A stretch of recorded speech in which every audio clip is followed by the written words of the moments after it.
तो chicken lollipop restaurant style आपन केमिति घर बने टोटल रेसिपी आज वीडियो में आपको कहबी। तो चिकेन लॉलीपॉप नहीं अंडा ऐड कली, तो अदा रसुण पेस्ट भी मुझे ऐड करदेली। तो ये मुझे अदा रसुण कंचा लंका करापत किमा कर ऐड कली। तो ये मुझे ऐड कली हल्का नमक लुण, तापर ये ऐड कर आरएमडी पाउडर। तो आरएमडी पाउडर मार्केट शॉप जो पचार आरएमडी पाउडर आराम से आपको मिल जाए। व्हाइट पेपर मुझे ऐड कली।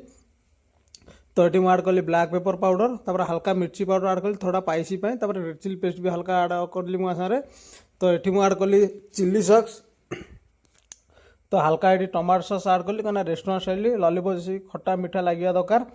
तो हल्का सोया सॉस ये मुझे ऐड कर हल्का सोया सॉस, तापर हल्का लेंबू ऐड कली। तो आपको बागेटी आम मिसेक हल्का 15 मिनट छाड़देवा। तापर आम कॉर्नफ्लोर हल्का मैदा, तो मैदा हल्का नहीं सारापर तापर देखिए लॉलीपॉप बागे मिसेद। तो मुझे हल्का रेड कलर यूज कर रेस्टोरेंट पे, आप घर बनाते तो रेड कलर यूज करूँ। आम कड़े फ्राए करना, कड़े जो फ्राए कर स्लो आंच फ्राए कर चिकेन लॉलीपॉप भितरटा बागे फ्राए हाँ। तो लॉलीपॉप फाइनल देखते मोर रेडी हो जाए। तो नेक्स्ट वीडियो में आपको कही चिकेन लॉलीपॉप तड़का केमी बना जाए। तो वीडियो भल लगे गोटे लाइक गोटे शेयर।